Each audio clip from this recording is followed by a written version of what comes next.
TMC ബന്ധപ്പെട്ട് CPI വലിയ എതിർപ്പ് ഉന്നയിക്കുന്നുണ്ട്. നിങ്ങളിങ്ങനെ ഓരോരോ വാർത്ത സൃഷ്ടിക്കാൻ വേണ്ടി ഞാൻ എന്ത് CPI എന്ന് ചോദിച്ചു എന്ന് പറഞ്ഞിട്ടൊരു വലിയ വാർത്തകൾ കൊടുത്തില്ലേ? ഇങ്ങനെ പറഞ്ഞുകൊണ്ടിരിക്കുന്നുണ്ട് CPI എന്നല്ല. ഞാൻ പറയുന്നത് CPI ഞാനങ്ങ് പോവുകയും ചെയ്തു. അതല്ലേ നിങ്ങൾ വാർത്തയാക്കിയത്? നിങ്ങളല്ല എങ്ങനെയാണ് മനുഷ്യനെ വിശ്വസിക്കാൻ പറ്റുക? എന്തെങ്കിലും പറയാൻ മിണ്ടാൻ പറ്റുമോ? ഞാൻ പ്രതികരിക്കുന്നില്ല എന്ന് പറഞ്ഞിട്ട് നേരെ മുമ്പോട്ടേക്ക് പോവുകയാണ്. അപ്പോഴും മൈക്കും കൊണ്ട് എൻ്റെ ഒപ്പം തന്നെ വരുമ്പോൾ ചില ആളിങ്ങനെ ചോദിക്കുകയാണ് CPI. ഞാൻ പറയും എന്ത് CPI? എന്തെല്ലാം പ്രശ്നങ്ങളുണ്ടോ ആ പ്രശ്നങ്ങളെല്ലാം പരിഹരിക്കുന്ന മുന്നണിയാണ് ഇടതുപക്ഷ ജനാധിപത്യ മുന്നണി.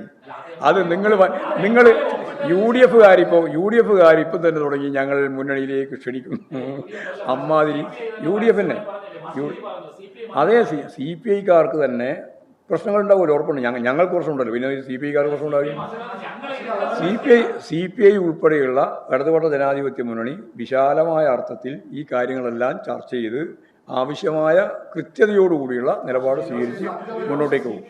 ആ മുന്നണി നൈമിഷികമായ ഒരു രീതിയിൽ രൂപപ്പെട്ടതൊന്നുമല്ല, കൃത്യമായ രാഷ്ട്രീയ അടിത്തറയിലാണ്. ഞങ്ങൾ CPI-യും കഴിഞ്ഞാൽ ഏറ്റവും പ്രധാനപ്പെട്ട മുന്നണിയിലെ പാർട്ടി എന്ന് പറയുന്നത് CPI ആണ്. ആ CPI-യെ മുഖവിലക്ക് എടുത്തുകൊണ്ട് തന്നെയാണ് CPIM ഉൾപ്പെടെയുള്ള ഇടതുപക്ഷ ജനാധിപത്യ മുന്നണി ഒറ്റക്കെട്ടായിട്ട് മുന്നോട്ടേക്ക് പോകുമെന്ന് ഞാൻ പറഞ്ഞത്.